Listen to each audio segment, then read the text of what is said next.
A threat at its doorstep. That's how Russia sees NATO's expanding anti-missile shield in northern Europe.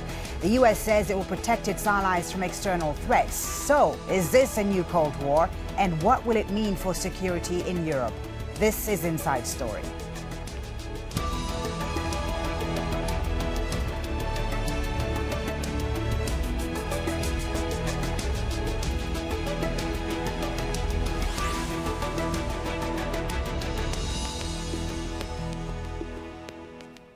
Hello and welcome to the program. I'm Folly Thibault. It's meant to act as a deterrent, but a new NATO missile defense shield is instead stirring up tensions that haven't been seen since the end of the Cold War. US President Barack Obama has expressed concern about Russia's so-called growing aggressive military presence, and Russian President Vladimir Putin says NATO's missile defense system is not protecting Europe, it's threatening its peace. Poland broke ground on the northern wing of the NATO shield on Friday, a day after the defense system's first base was activated in Romania. NATO says the sites will help protect the US and Europe from threats from the Middle East. But Russia insists the project is a threat to its security. This is not a defense system. This is part of a US nuclear strategic potential brought onto a periphery. In this case, Eastern Europe is such a periphery. Those people taking such decisions must know that until now they have lived calm, fairly well off and in safety. Now, as these elements of ballistic missile defense are deployed, we are forced to think how to neutralize the emerging threats to the Russian Federation. But US officials say Putin's concerns are unfounded. The Russians are afraid that these missiles in some way threaten their strategic forces.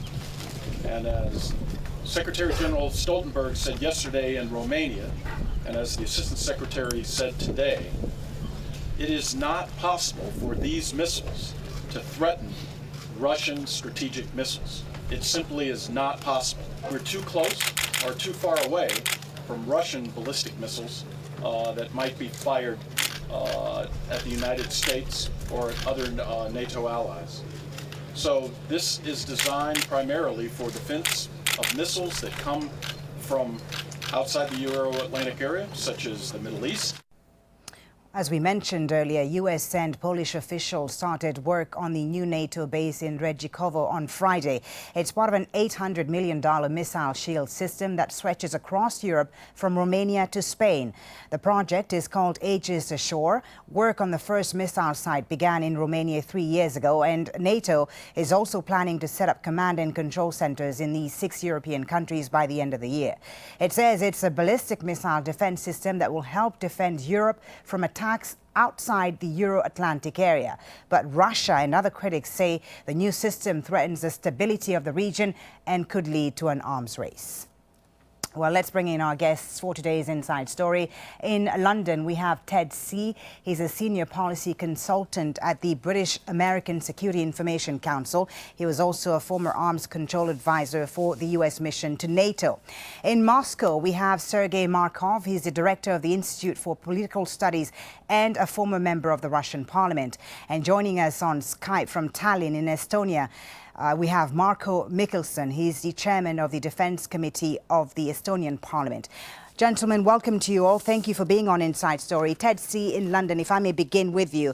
The United States says this anti-ballistic missile system would protect only against so-called rogue states, particularly Iran. But as we know, in the last year, relations with Iran have improved. Sanctions against Iran over its nuclear program have been lifted. So who exactly will this system work against, and don't the Russians have a right to be concerned? Those are excellent questions. When the planning for this system began a number of years ago, the threat from Iran appeared to be twofold. One was an emerging ballistic missile capability of ever-improving sophistication and range, and the other, of course, was the fear that there was also a nuclear weapons program underway in Iran, which would lead, it was feared, eventually to a miniaturized warhead design that would fit on top of an Iranian ballistic missile, and that was the nightmare scenario. And it was against that threat that this particular missile system was designed, with spread out sensors on US naval vessels and ashore in various NATO allied countries, and then interceptors in, as we've heard, Romania and Poland, as well as on U.S. naval vessels in the European theater. The problem, of course, is that now we're not even conceding that there is an Iranian nuclear weapons program to be concerned about once the deal has been concluded.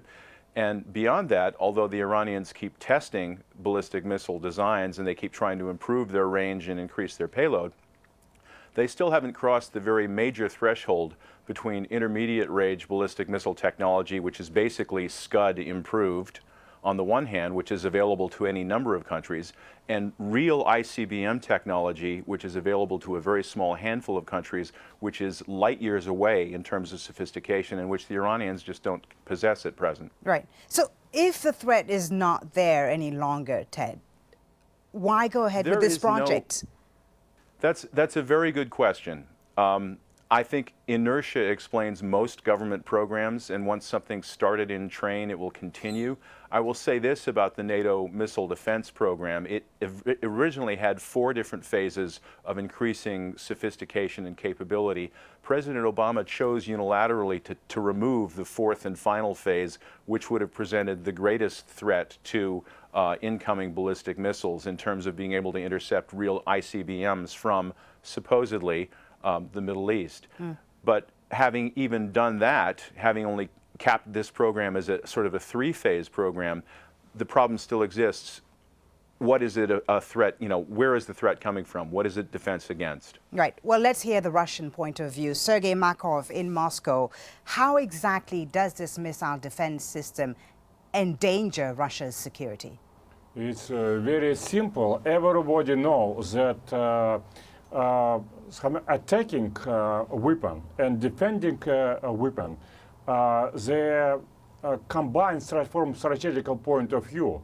And if you have a very strong defense system, you can attack your counterpartner very easily and don't afraid that those counterpartners will attack you. So United States want to build such strong defending system, not to allow Russia to use reply strike. And as a result, United States want to reach such condition where United States can use language of domination against Russia and demand changing of Russian policy. But Sergei, and of course, let me finish. Of course, everybody understands that that these missiles in Romania, especially in Poland, has nothing with Iran. It was a lying from the beginning. And those who told that this about Iran was lying from the beginning. It's only targeting against Russia. But specifically, look at the map. Okay. Look at the map. Okay, but let me just put this to you, Sergei. Even the Americans and Europeans have said, they've offered reassurances. They've said that the defense system isn't sophisticated enough to deal with Russian missiles, which are too fast. They're offering reassurances. So why wouldn't Moscow accept this? It's very easily. Now, this defense system cannot stop Russian attacking potential. That's right. But it's first stage. To reach 4th stage, on which most of the experts believe that United States can reach such strategic potential to change the balance.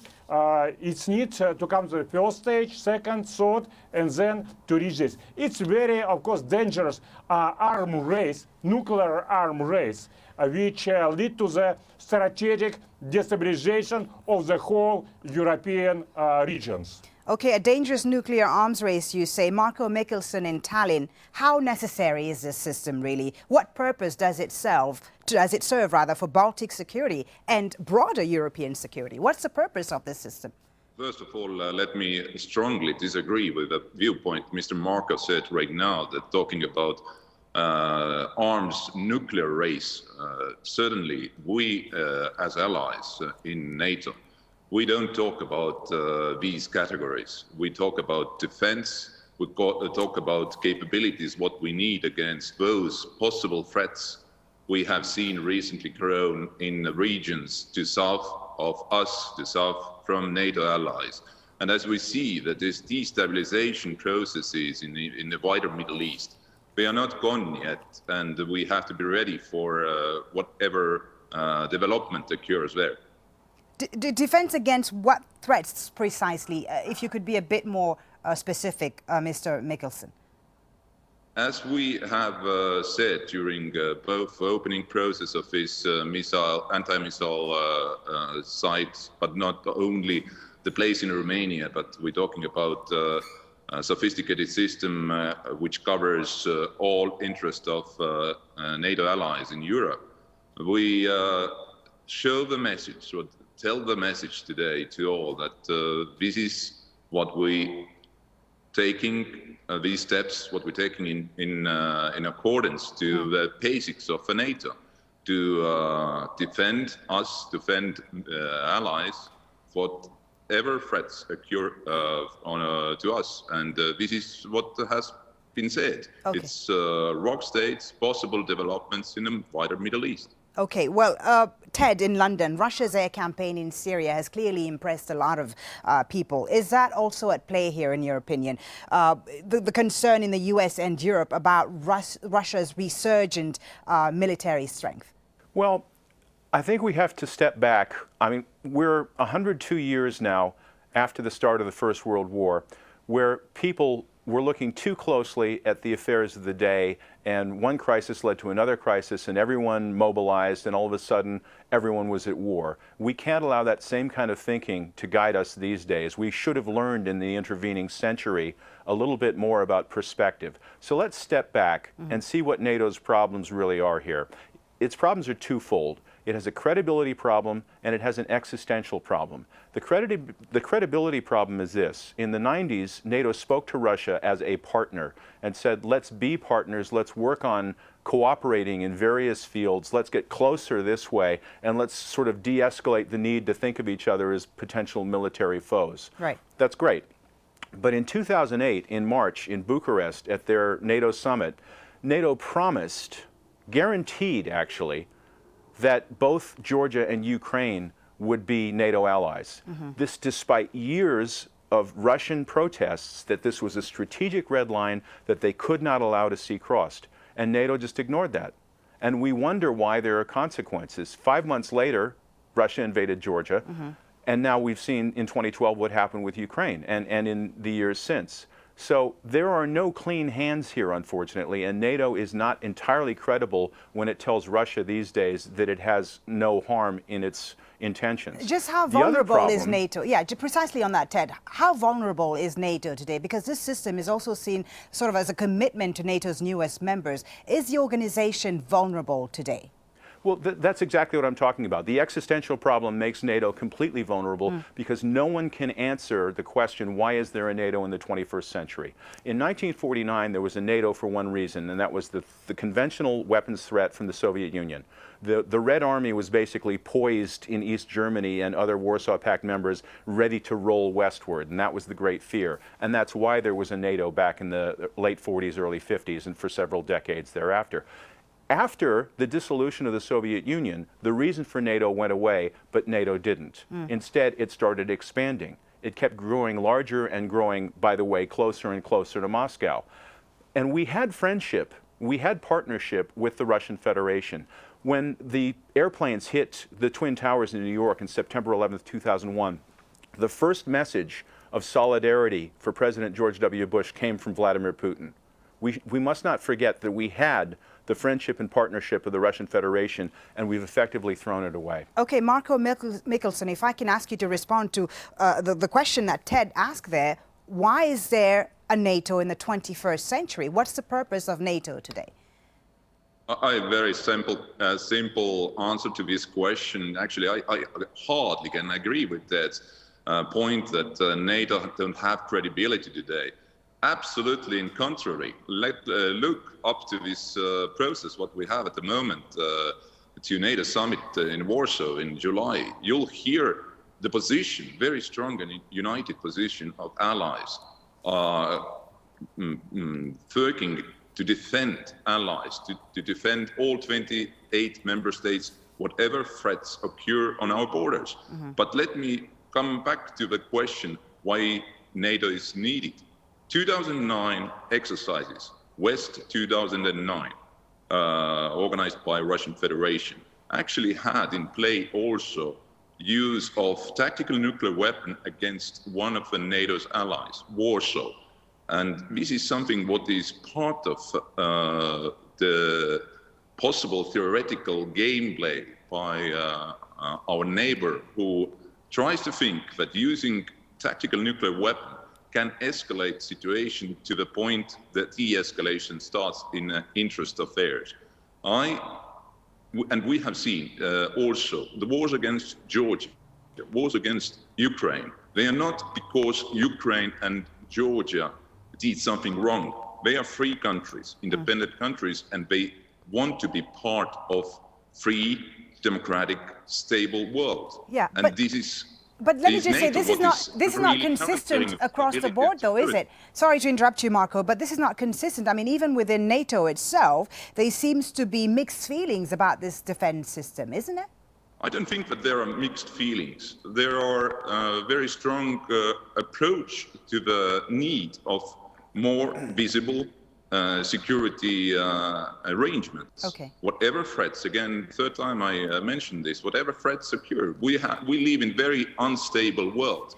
Everybody recognizes that. Since World War II, probably, Western world never had this kind of challenges what we have today, both from East and from the South. All right, let's bring in Mr. Sergei Markov in Moscow once again. Sergei Markov, coming back to the issue of the missile defense system, what do you respond to those who say that Russia is simply using this system as an excuse to pull out of the international treaties that they signed?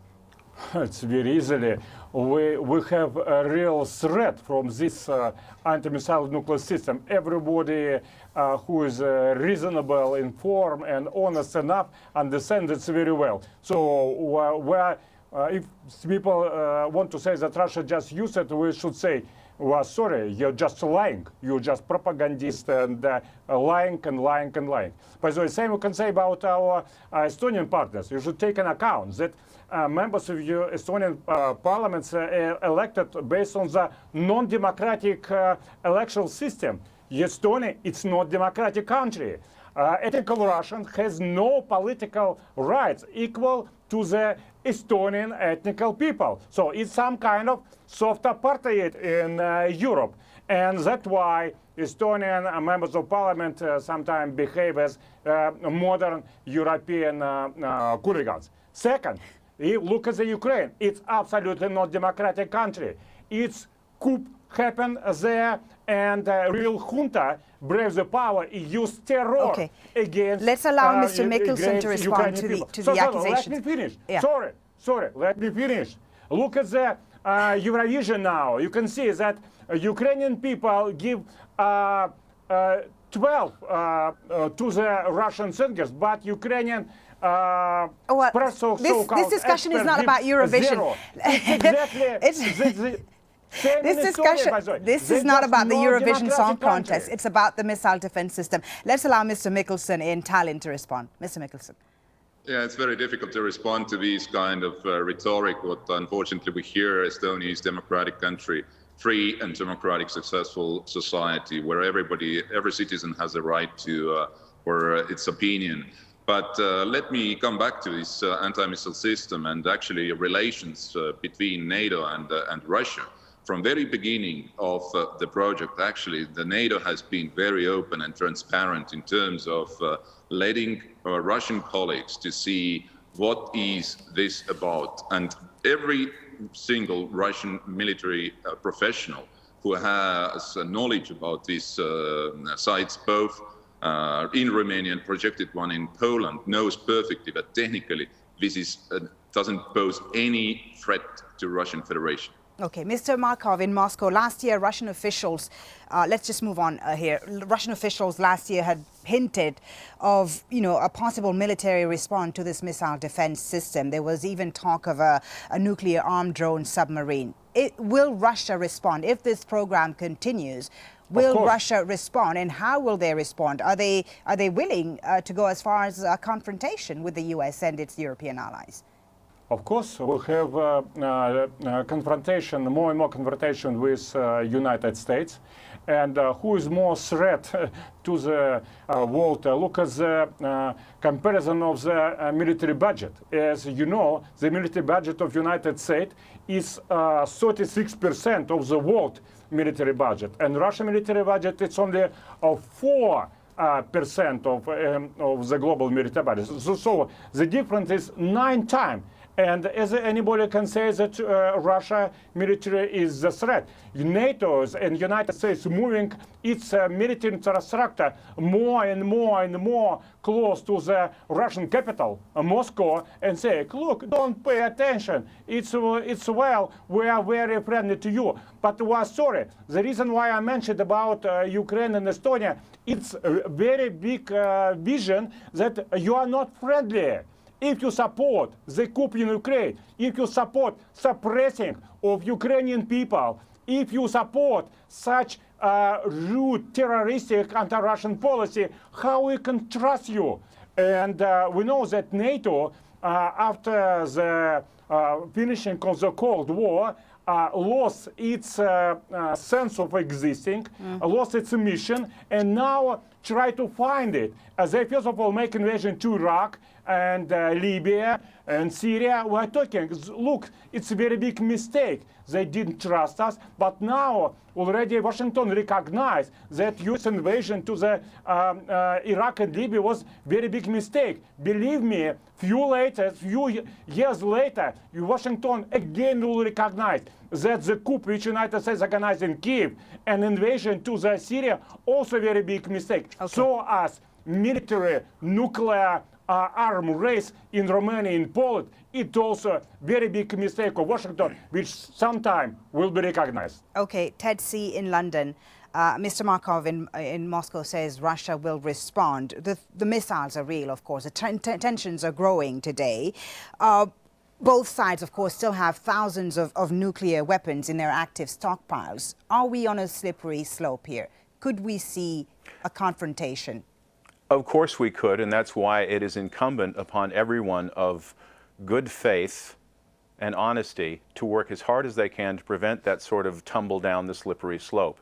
And it won't be easy because of the kind of saber rattling that we're hearing, quite frankly, from both sides. And it has to be de-escalated, and there have to be steps taken to demonstrate goodwill and to show that there's no interest in a military confrontation on NATO's part, and then ask at that point, having made a demonstration, the Russian Federation to make similar gestures. But I want to make a point here, which is that there was a mention of provocative Russian military exercises involving tactical nuclear weapons.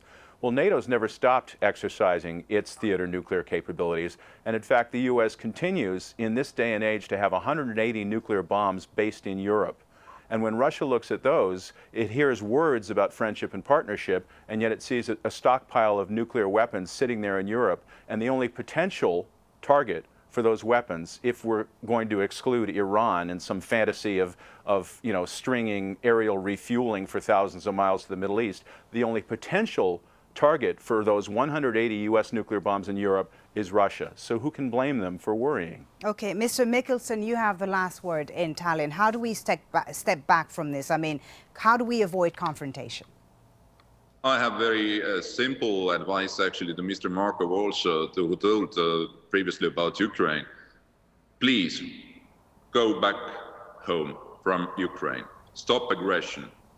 Show that you are really interested to make Russia great in terms of respect. You get out from Ukraine.